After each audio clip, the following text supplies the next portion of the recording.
Hey guys, hello everyone and welcome to the channel. So today in this particular video, I'm going to talk about part A or general aptitude part and how you can approach this particular part. Now, this video is very important from the CSIR net point of view because this section, this part A section comes in all the exams, right? Whether you are a physical science student, chemical science student, life science student. So this section is common for all of you.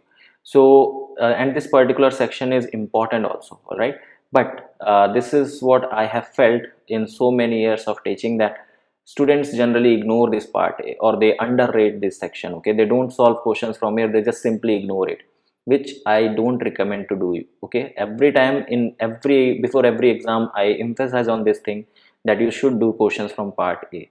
See, this part A plays a very crucial role, especially if you are like if your total marks comes around the marginal score. Okay, if you are not able to qualify because of 1 or 2 marks, and there your like this part A can play a very major role. If you have done, let's say, 2 or 3 questions from part A, that is going to boost up your marks and you can just jump from not qualified to a qualified student, right? So this will help you. And also, if you are scoring a good marks, part A will just give you some additional marks to maintain your rank. Okay, so that's why this part is so important, and that's why this video I'm making. So in this particular video, I'm going to talk about 5 types of questions which can be easily done, in which very minimum mathematics, or I would say least mathematics, is involved to solve those types of questions. And after that, I'll also like show you in every question paper separately that at least there are around 7 to 8 questions which you can easily do, for which you don't have to like take any additional, like you don't have to study anything additionally. Okay, you just have to read the paper and you have to just put your like presence of mind during solving that particular question. All right, so before starting this video, let me tell you about my classes which are running on Unacademy platform. I'm teaching live on Unacademy Plus. Right now my classes are running for CSI Net revision classes. New batches for the next CSIR batch is going to start in the first week of December. So if you are interested, you can enroll. If you have any doubt regarding how to enroll and other things, so you can follow my profile, Unacademy profile, in the description of this video, and you can like message me over there regarding any query. All right, so this is about my Unacademy classes. Now let's straight away go into the video.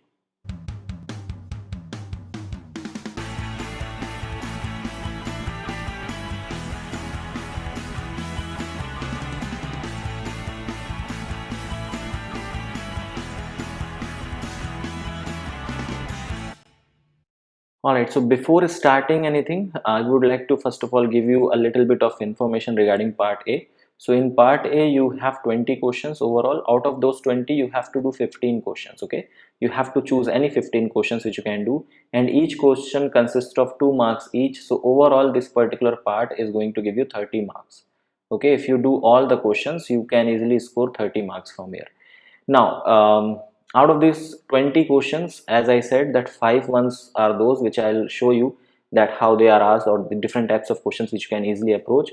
And then I'll show you that in every paper, like out of those 27 to 8, you can easily do. All right, so let's see the first type of question. So the first type of question is the easiest one which you will find out. This type of question is like you can say series kind of question. Okay, series of pictures. So this is what it is. So you can see I have taken December 2019. I have taken 2 questions from December 2019 and December 2018. I could have taken more questions. If you see all the previous years paper, you will find out more questions from of these type. I have not taken them because of like I cannot show all of them on this slide. So but yeah, on one slide I could have taken 2. I have just shown you to show you that how frequently these questions are asked, or you will find out this type of question every year. Okay, so see, what you have to do here, you are given with 3 like images, and you have to find out the 4th one. Okay, so one I will do and the other one I will leave it for you. Okay, you have to solve and you have to tell me answer in the comments. So how to do? See, first of all, you have to look for the images. Okay, you have to just analyze it. So here you can see that this is A, B, C, D. It's written in anti-clockwise direction, right? It's going in anti-clockwise direction, A, B, C, D. Now, if you look upon the next image, here A has started from here, A, B, C, D. Okay, so it has started from here. Earlier it was starting from this corner. Now the A has started from this corner. In the next image, you can see that it has started from this corner. So the corner for the A is changing, right? and the letters are always written in the anti-clockwise direction. So if I have to write down the next image, so what it will be, obviously if A is here, the next one A will be here. In the anti-clockwise direction it will be A, B, C and D. Okay, this is what you will have. Now if you have just done about the letters, with that you can cancel out option number 1 and option number 4, right? You have now options between option B and option 3 and option 2.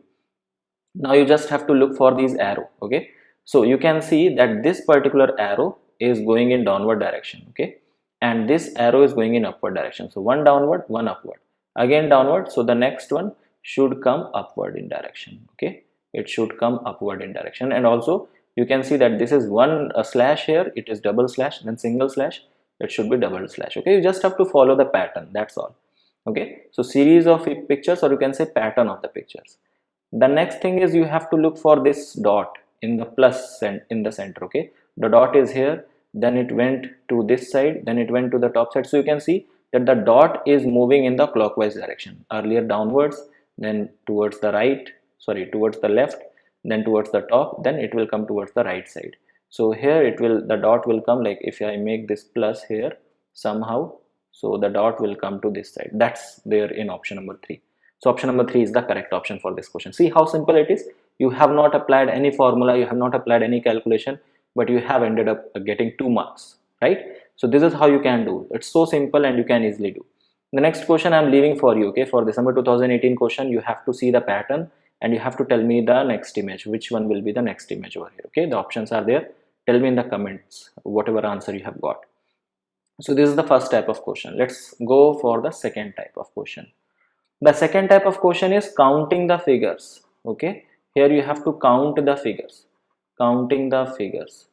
Now see, basically these types of question have tricks to solve, and these tricks are taught for when you will be preparing for some competitive exam. These tricks will be given to you, but since we are not specially preparing for any competitive exam as such, like competitive exams, like if you are preparing for some SSC or for some other one-day competitive exams, so for that you have different types of tricks, and like those are taught over there, but we'll do it in a simplest way. Okay, so here it is said that count the number of triangles in the image. So start from the smallest one. Smallest one is this. So 1, 2, 3 and 4. You got 4 triangles. You got 5th triangle here, and the 6th one will be this bigger one. Okay, so till now I have got 6 triangles. Okay, 6th one is the biggest one. All right, 6 triangles. Now the 7th triangle, I can have this one. Okay, this is the 7th triangle. This is going to be the 8th triangle, right? Then you can have this 9th triangle. Okay, this is the 9th triangle, and this is going to be the 10th triangle. Okay, you got 10 triangle till now. Then apart from these you have more. See, you have this also as the triangle. So 10th, then you got 11th. Okay, sorry, then you got 11th, and then you got 12th. So overall, how many triangles did you got? You got 12.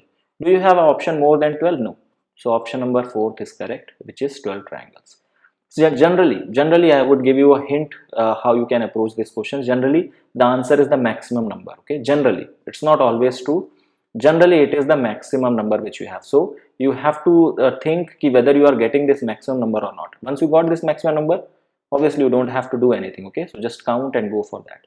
This question I'm leaving for you. Okay, it says what is the total number of parallelograms. You have to see how many parallelograms you have. A parallelogram is an image having 4 sides in which 2 of them are parallel to each other. Okay, for example, if I just give you one of them, so this is one of the parallelogram. Okay, this one up till this is a parallelogram. You can take whole of that also. Okay, so you can just count them and you can tell me in the comments that what answer you got for question number 6.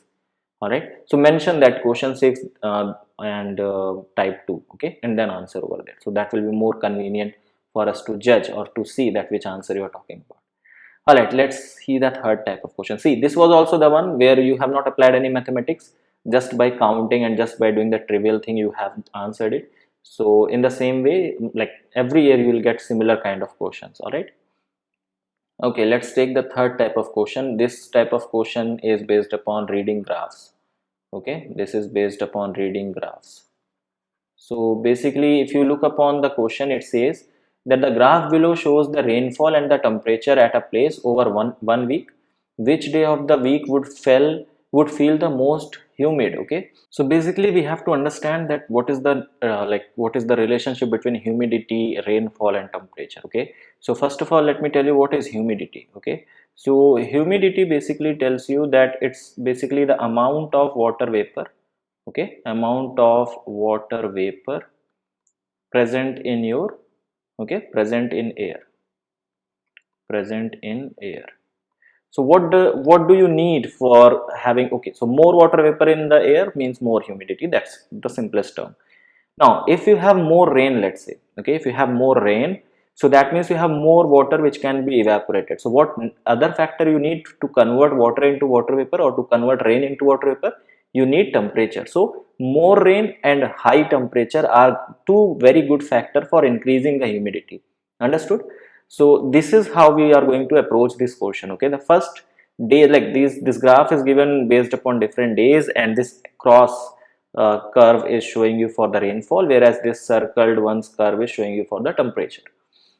Now if you look for the days, it's given for Monday, it's given for Wednesday, it's given for Thursday, and it's given for Saturday. Okay, these 4 days we have to look for, other options are not there.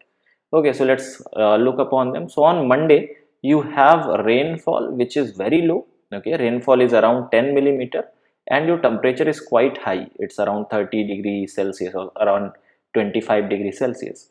Not 25, it's around 29 degrees Celsius, right? Because it started from 20 to 30. Yeah, so you have very low rainfall and very high temperature. In that case what will happen, that yes, the temperature is there to convert water into water vapor, but the availability of water, okay, or the availability of rain is too less.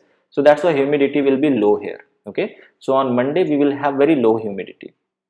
Talking about Wednesday, on Wednesday you have quite more of rainfall because the rainfall is more as compared to Monday, and your temperature is also quite good enough for humidity or for creating the humidity. But let's look upon the other one. Yeah, so on Wednesday you have more humidity than Monday. That's one of the factor. But is it more than the other options like Thursday and Saturday? So let's look upon here. So on Thursday you have rainfall which is shown here, and on Saturday you have highest rainfall. You can see. So first of all, you have to approach for that day where you have highest rainfall, because you have a lot of water available to be converted into water vapor. Okay, so that is one thing. Okay, so yeah, on Saturday we have highest rainfall. Now what is the other factor you need? You need high temperature on Saturday. So yes, on Saturday we have high temperature as compared to the other days. Okay, so here both the factors are available for creating humidity. You have plenty of water, you have plenty of rainfall, and you have high temperature as well. So both these factors are going to cause more humidity in the in the region. So that's why the correct option will be your Saturday. Okay, so Saturday will be the correct option. I have already mentioned that if the question would have been that which day is the least humid, then the answer would have been Monday, because there the rainfall is least and the temperature is high. Okay, that's why. So yeah, least humid is Monday, highest humid is Saturday. All right, so this is how it will be done. All right, so the next question which if you look for, this is again a graph based question asked in June 2019 exam.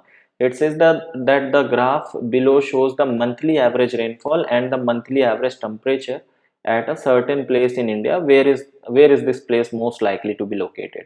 Now if you see, the rainfall is shown over here with this squared ones, and this is the temperature which is being shown by this circled ones. So you can see that the temperature is not varying much, right? The temperature is not varying much, but the rainfall is varying. The rainfall in the month of June, July, August and September, you can see there is a high in the rainfall. Okay, and the temperature is quite common for all the for every month. So you have to tell that which place this particular, or which region of country this particular place is located to. So for this you should be aware about the demographic of the country, where more rain or where the less rain happens, where the temperature varies more and where it does not vary. So based upon that we have to answer this question. So looking at the temperature variation, which is not having which is not varying much, it's quite simple. The temperature is quite same throughout the year from January to December.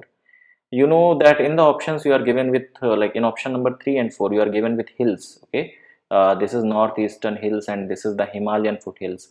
So in hilly areas, you know that the temperature varies, right? In the winters it's quite high, the temperature goes quite low, and in summers the temperature becomes quite pleasant.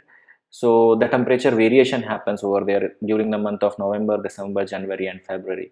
So basically that is not being shown in the given graph. Okay, so with the help of temperature graph or with the help of temperature curve, you can say that option number 3 and 4 cannot be the correct option.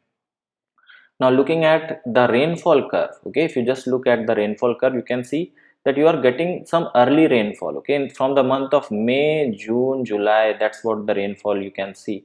Okay, rainfall has started. In the month of July, you have highest rainfall, which you can observe here according to the graph. Okay, now you know that like in India, like in the country, like because they are talking about India itself, so in India, the early rainfall is expected when the monsoon comes. Okay, when the monsoon comes, at that time only we have rainfall, and monsoon arrives through your western coast. Okay, from the western coast, and that's why you have early rainfall over there. So states like Karnataka, Kerala, they experience early rainfall, and then up till the month of July, they are at the highest of the rainfall. Sorry, at the highest of the monsoon, and then slowly it decreases. Okay, so why not why not eastern coast? Because eastern coast experiences this rainfall a little later. So not from the month of May, but they are going to expect this from the month of June or something. Okay, so this early increase in the rainfall is because that's from the way from where your monsoon enters. Okay,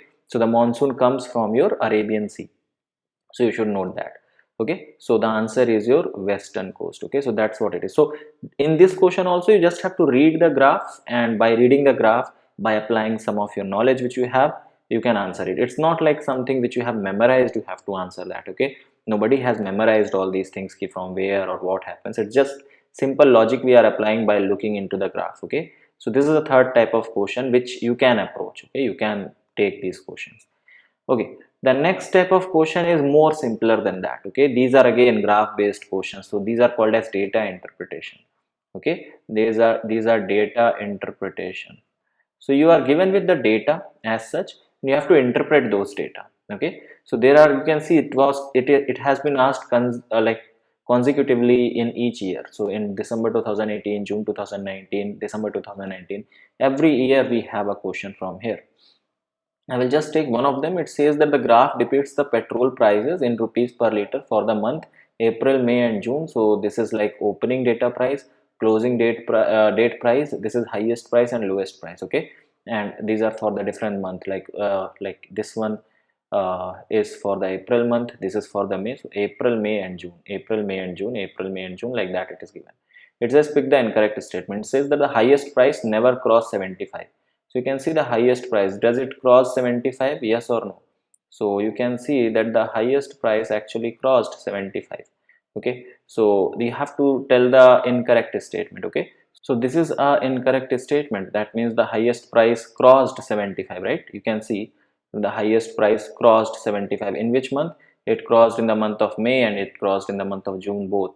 Okay, so the highest price crossed 75. It says it never crossed, so that's why it's a incorrect statement. That should be your answer. But let's look upon the other options. It says that the largest difference between the highest and the lowest price was for the month of June. So month of June is shown in the last one. Okay, it's shown in this particular curve.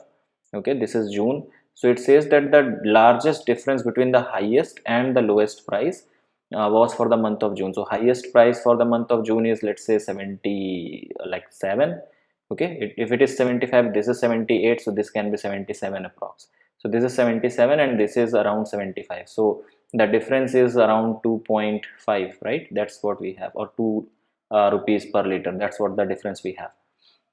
Is there any other month which has more difference than that? So it says largest difference between the highest. So yeah, this is the largest difference which we have. If you just look upon the graph for the month of April, okay, the April is shown here in this. These are the April month. Okay, these are for the April. So you can see that the difference between this is less as compared to the difference for the highest price and lowest price for June is more, whereas the difference between highest and lowest price for the month of your April is less, and same goes for the month of your May. Here again, the both of them are quite equivalent, so the difference is not that much. So the largest difference between the highest and the lowest price was for the month of June. This is a correct statement. They are asking incorrect. Okay, mind that we are telling like this is a correct statement. So for correct statement, I'll do a green tick. All right. Next is month of June showed the highest decrease in the price between the opening date and the closing date. So does it show the highest decrease in the price from the opening and the closing date? So June is this, right? This is the June. So you can see this difference is highest over here, right? Because you can see for the June this has been decreased. Whereas if you look for the month of May, which is shown in this black color, opening price is lower and closing price is more. So it has not shown decrease, it has shown increase in price for the month of May. And if you look for the month of your April, so for that the price has again increased, but not that much. Okay, the difference is not that much. The only month for which the price has decreased from the opening date to the closing date is for the month of June. So this is again a correct statement. Okay, now the last statement says all depicted prices lie between 70 and 80. So all depicted prices lie between 70 and 80. Yes, all the graph end between 70 and 80 itself. So this is also a correct statement. The only incorrect statement is option number 1. Okay, so this will be your answer. Like that you have to interpret the graph. Now while interpreting the graph, the questions might be in terms of percentage, the questions might be in terms of like general questions. So just like this, the question which is in from your December 2018, here the question is based upon the percentage form. Okay, so you have to convert percentage into normal values. So if you don't know the formula, so let's say if you have to find out x percent of a, so for that we have a formula that this is x upon 100 into a. This gives x percent of a. For example, if I have to find out 5% of a or 5% of 1000, so I'll do 5 upon 100 into 1000. Okay, this is the formula which you have to use. The second thing is that you can be asked what percentage of a, okay, or what percentage of, let's say, b is y. So y is how much percentage of b. So to solve that you have to just do this. So you have to divide b you have to divide this y with b and multiply by 100. It will give you the percentage. Y is how much percent of b. For example, if I ask 15 is how much percent of 20, so you have to take 15 divided by 20 multiplied by 100. This will give you that how much percentage 15 is out of 20. Okay, so these are two basic formula of conversion of percentage which you can use to like interpret these data. So these are also very simple questions. You don't have to do much things, you just have to interpret them. Okay, you just have to see the graph and answer accordingly. All right, so this is type 4th. The next type which I would talk about is based upon your area. Okay, area, and yeah, so here you have to do a little bit of mathematics. So few formula which you need to know in order to solve this are these. Okay, so area, okay, areas, formula for area. So first one is for a square. So if you want to do area of a square, it's given by side into side. Okay, the length of side multiplied by the length of side. Second is your rectangle. So for rectangle, your area is given by length multiplied by width, okay, or breadth. So that's how we find out area for the rectangle. Third is for the area of circle. So for area of circle, you have this formula pi r square, okay, where r is the radius, pi is a constant, 22 upon 7 or 3.14 is its value. Fourth is your area of section. Section means a part of a circle. Okay, that's what we call it as section. It's given by theta upon 360 and pi r square. Okay, theta is the angle of that particular section. All right, the next formula which we have, okay, so these are some formulas for your calculating the areas. Now some more formula can be asked based upon volume also. Okay, so based upon volume also I'll give you the formula. So the first one is for your cube. So for cube, the volume, the formula is side multiplied by side multiplied by side. Okay, this is the formula for cube. Second is for cuboid. So for cuboid, it's L into B into H, length into breadth into height. Okay, third one is for your sphere. So volume of a sphere is given by 4 pi r cube. All right. Fourth one is, let's say, it's for your cylinder. Okay, cylinder is a shape. The volume of that is given by pi r square h. All right. Then you have cone. Okay, the volume of cone is given by 1 by 3 pi r square h. Okay, this is the volume of cone. Then you have hemisphere. Okay, hemisphere is half of the sphere, so hemisphere has a formula of 2 pi r cube. Okay, so these are some very general formula which I have given. If you remember them, I guess it's not something which you have to sit and memorize. It's like you can just like you have to just revise it. You already know them. Okay. All right. So let's try to do these questions. It says ki ABCD is a rectangle and O is the midpoint of AD. O is midpoint of that. P and Q are the points on AB and CD respectively, such that AP is equals to 1 by 4 of AB. Okay, so AP is 1 by 4 of AB. So it's 1 by 4 of this particular length, and DQ is equals to 1 by 4 of DC. All right.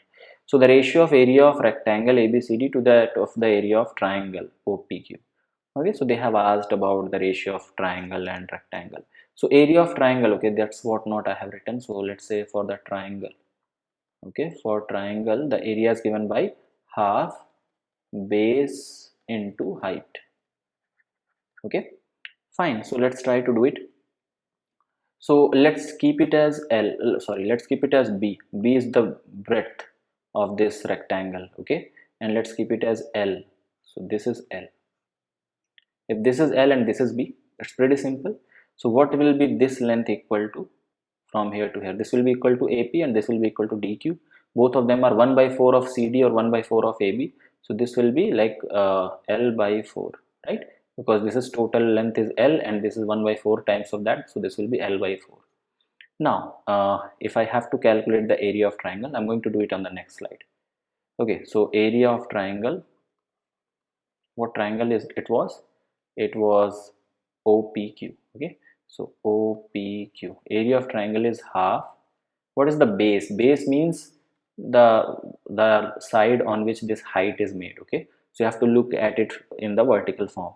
So this is going to be the base and this will be called as your height. Okay, so the base is PQ.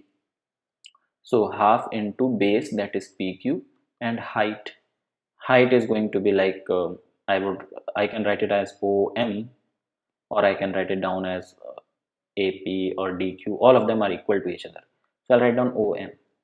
Okay. All right. So let's put the values. So half, and you know this PQ, this particular length will be equal to B only, right? It's same as AD. So it's equal to B and multiplied by OM. OM is how much? I have taken it as L by 4. So I'll put it as L by 4. So how much I got? I got L into B upon 4, 2 times is 8. And what about area of rectangle? The rectangle was ABCD, I guess. Yeah, rectangle ABCD. This is going to be length into width, length into breadth, length into breadth. So the ratio of area of rectangle to the area of triangle is how much? You have to just take the ratio. Okay, so ratio will be equal to rectangle. You have to put the area of rectangle divided by area of triangle. Okay, so you have to put triangle downside. So this is L into B divided by L into B by 8. So you can cancel out L into B, L into B. This 8 will come upside and your answer comes out to be 8. So the correct answer is 8. See, by just applying simple mathematics, very basic mathematics, you can answer it. All right. Now, looking for the next question, it says that what fraction of the equilateral triangle shown below with 3 identical sectors of circle is shaded? You have to find out the shaded region. All right. So if this is an equilateral triangle, the basics of mathematics says that equilateral triangle has an angle of 60 degree. So the theta angle or theta value you got as 60 degree. Every angle is equals to 60 degree, right, for the equilateral triangle. So you have to find out, if I have to find out the area of this section or area of this, yeah, area of this particular section. Okay, so that particular area or basically sector is what we call it, not section, it's called as sector. So area of this sector will be equal to 60 upon 360. Okay, and pi r square. Okay, so this is r for this much. All right, so this will be 6 times, so it will become how much? It will become pi r square upon 6. This is area of one sector. Okay, area of one sector, how much I got? I got pi r square by 6. How many sectors do I have? I have 3 sectors.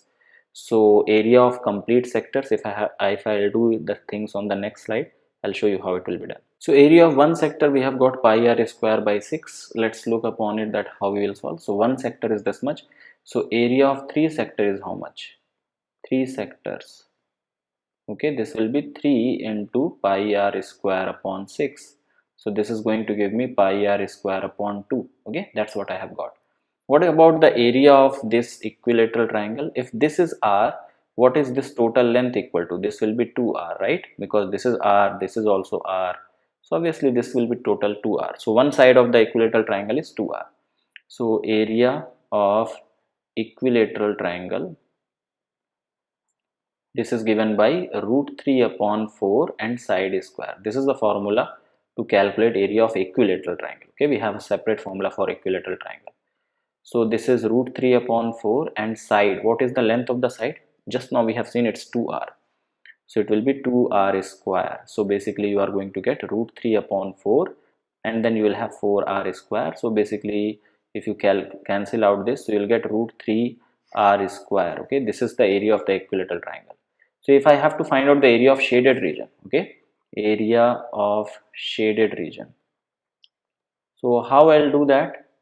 I can easily do that by just by subtracting both of them, right?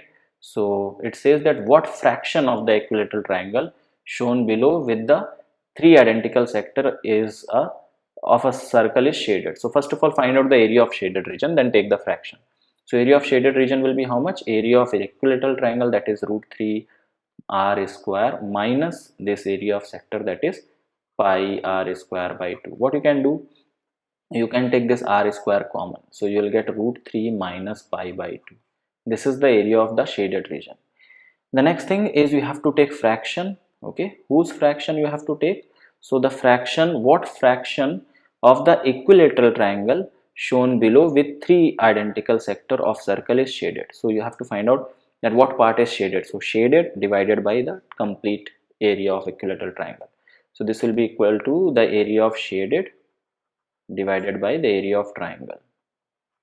Okay, so this will be equal to, I'll do it in the next slide. So the fraction which is required is equals to area of shaded region was r square root 3 minus pi by 2 and divided by this value is area of triangle is root 3 upon r square. So root 3 upon r square. So now you can easily cancel out this r square and r square, right? What you got is root 3 minus pi by 2 divided by root 3. You can separately divide them. So it will be root 3 upon root 3 minus pi upon 2 root 3. This will become 1 and the final answer will be 1 minus pi upon 2 root 3. This will be your answer. So you have to do a little bit of mathematics here. It is mathematical question obviously, but it's not that difficult. You just have to put simple basic formula to calculate it. So the correct answer is option number 1. See, so we have done 5 types of question. Out of these 5, at least 4 were very simple, right? Four of them were where you don't have to apply mathematics at all. Just by minimum logic you can solve it, and I'll show you some more questions in the question paper where you don't have to apply mathematics and you can solve those questions. Okay, so at least 5 to 6 questions are there where you don't have to do much. Okay, you just have to read the question and you will be able to get the answer. Okay, you can figure out the answer. Now I'm going to show you paper of December 2019 and I'll show you over there that how you can solve more questions than 5. Okay, so here if you look this question number 1, which is basically a logic based question. It says that 7 chairs are placed from number 1 to 7 in the round table. Starting from chair number 5, a person keeps going around the table in an anti-clockwise direction. So after crossing 41 chairs, the person will reach to which chair number. So you can just draw these and try to solve it up. Okay, it's not difficult. You just have to apply logic. So it's not needed to be solved also. Okay, I want you guys to approach this question. Okay, just try to solve this and see what answer you are getting. Okay, so I'm leaving this for you all. Okay, the next question, if you see, this is one of the question. The other one says that the girl is running at a constant speed to catch the bus which is stationary. Before she reaches the bus leaves and moves with a constant acceleration. Okay, which one of these graph describes the situation correctly? Now here the graph comes here. Okay, so this straight line says about the bus and dotted lines talks about the girl. So girl is running at constant speed. So if something is running at constant speed, it will be like the speed should not change. So see, the speed should not change. So for the girl, the speed should be constant. So that's there in option number 1 and in option number 2. So either option 1 is correct or option 2 is correct. 3 and 4 you can just cancel out, because there you can see the speed is changing. Okay, the speed is increasing, so that you can cancel out. It says that the bus is stationary, it's not moving, but then when the girl is about to reach it, the bus leaves and moves with the constant acceleration. If there is a constant acceleration, so this increase in the speed will be constant over there. So here you can see in option number 1, the bus is starting, like bus has started moving from the initial point only. Okay, bus is not stationary, it has just started. In option number 2, bus is stationary and after some time it started moving. So the correct option is option number 2. Just by looking into the graph, just by having like basic knowledge of speed and time, you can easily answer this type of question. See how simple it was. So 2 questions we have seen in which mathematics was not there, just simple logic was there. The third question here says like a move of a coin is defined as crossing any number of points in the straight line 4 by 4 grid, horizontally, vertically or diagonally. Okay, this is what it is. What is the least number of moves in which the coin starting from the indicated position can cover all the 9 points within the marked square? So how many moves you can make in order to move this particular coin along this whole 9 points? Okay, so you have to tell how many moves you want. So how many minimum number of moves you need, right? So this question I'm leaving for you. This again does not require any mathematics. It requires just basic basic logic to solve it. Okay, so always when the question is asked that how many minimum number or the least number of moves, okay, whenever the question is like least number, go for the options which have least number, like 4 or 5. Okay, try to do this, like try to move this particular coin in 4 or 5 times. Okay, if you are able to do it in 4 times, that will be the answer. If you are able to do it in 5, just try once again whether it is whether you are able to do it in 4 or not. 6 and 7 will be least probable answers in these types of question. Okay, so again no mathematics in this. Okay, all right, let's go for the next one. This one we have already discussed, the graph based question. So see, 4 questions till now we have done, right? No mathematics, only logic. The next one is says that examine the following statement. There are 2 statements given. The first one says a fat cell normally produce hormone A in proportion to the amount of fat. Obese individual however have lower than the normal levels of hormone A. Second statement says hormone A reduces food intake. So which of the following is valid inference on the above statement? So again, you have to read the statement, you have to understand them, and then try to answer these question. Okay, so it's not based upon mathematics, it's just based upon your knowledge of English language and how you are interpreting the things. Okay, so again, 5th question without mathematics. Okay, without much thing, you just have to look for them. 6th one, you can see it says there are 9 identical ball, one of which is heavier than the other 8. What is the least number of weighings used using a 2-pan balance needed for definitely identifying the heavier ball? Again, logic based question. You have 2 weighing, like what is the least number of weighings? Okay, how much weighings you need for the 2-pan balance, means the general kind of balance which we have. Okay, which has 2 pan. Okay, just like this. So this is kind of a balance which we have. So you have to weigh all the 9 balls. Okay, one ball is heavier, the other balls are like one ball is heavier than the other 8. So other 8 are of same weight, one is heavier than that. So how you can identify all the 9 balls? So that's what it is. Okay, fine. So how much weighing you need? Okay, so try to apply your logic. Again, the same question is the least number is asked, so your answer will hover around 1 or 2. Okay, it won't go to 3 and 4. So try to answer this question. Okay, okay, fine. The next one says consider location of the earth where the sun is overheaded in the moon. So fine, this again is requires a little bit of trigonometric knowledge, so I'm just leaving this again for you. And the next question is based upon your geometry. If you have knowledge of that, you can solve it. It says that ABCD are 4 consecutive points on the circle. Okay, so these are consecutive points. So A, B, okay, C and D. These are consecutive points, and all of them are 10 centimeters long. Okay, this also 10, this is also 10. Okay, and DA is 20. This particular length is 20. Now they are asking the radius of the circle. So if you know geometry, you can answer it. I'm not solving all these questions because this has been already solved on the channel. you can watch the solution of general aptitude part, which is already there on the channel. Okay, so I'm not going to solve it again, but I'm just pointing out the questions here. All right, so just like that, you can see again, this is again a question which says, which is based upon probability. So let's leave this for now. This one we have done. So 7 questions till now we have seen that they were logical based, they were not mathematics based as such.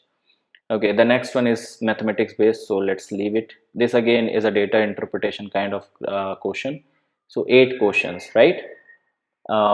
Again, the next one, partially filled our glass of water falling from the upper bowl to the lower bowl. Which of the following statement is correct? So let's leave it. It's again a little bit of area and the other things we have to take it over here. So let's not do it. See, this question is again easy one. It says certain cipher language, bike is coded at YFHB, car is coded as ZXO. Then what is a scooter? So you can see if car is as Z, X and O, you can see that the car C is actually coded as Z here. C and Z are coded equally. So you can see in scooter you are having C at the second position. So in which option you have Z at the second position? So you have in third and fourth, you can cancel out option 1 and 2 and so on. You can go for the other terms also. Okay, like for E you can check out. So E is here, E will be coded as B. Okay, so you can see that the E that is second last, that should be B. So option 3 is correct one. Again, without doing any much thing, we have done this question. So 9 question as such. So I have taken 3. This one we have done already. So 10 questions, right? So these are questions where you have to, like, you don't have to apply mathematics. You can just do those questions by applying simple logic. The questions like this, that the difference and sum of product of two integers are in proportion 1:3:10. So difference, sum and product of two integers are in proportion 1:3:10. So difference, let the integers be x and y. So x minus y divided by x plus y. Okay, this should be 1/3, and then x plus y, this is sum, and product, that is x into y, is equals to 3/10. And if you take this, that is x minus y divided by x dot y, should be equal to 1/10, right? Because the difference and sum, I have taken difference and sum, that gave me 1/3. Then product, sorry, sum and product is giving me 3/10. Okay, sum and product 3/10. Then if I take difference and product, so that is giving me 1 and 10. So that's how I got. You can just cross multiply and solve to get the rest of the things. See, it's pretty simple to solve these types of questions. Okay, you can just cross multiply to do it. So it will make it as x minus y will be equal to 3x minus 3y is equals to x plus y. So you will have 2x is equals to, it will be like 4y, or you can say x is equals to 2y. So one thing which you can see is that x is equals to twice of y. Okay, that's only can give you answer that the second number is 2 times of the first number. So see, is it 2 times? No, it's 3 times of that. Is it 2 times? No, not at all. Is it 2 times? Like if this is 5, it is 2 times, the other number is twice of that? Yes. So this is the correct answer. Is it 2 times? No. So you don't have to even solve to get the answer. Just by doing this much, you can easily approach towards the correct answer, right? So see how simple is it, right? Again, the next question is like the difference between the square of two consecutive integers. Whenever the consecutive integers are given, take them as x and x plus 1. Okay, these are the two integers.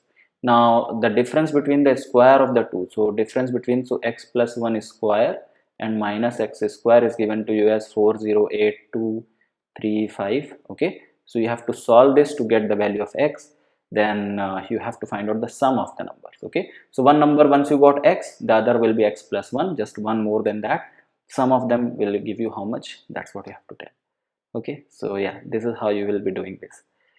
Okay, the next one is based upon the Venn diagram. Again, it's a simple question, just a logic based question. It says which among the following diagram can represent relationship between houses, offices and building. So you have to interpret it, that houses, offices and buildings, how you can interpret all of them, whether they are interrelated, where they are related or they are not related to each other. So like that you can go for the Venn diagram kind of questions.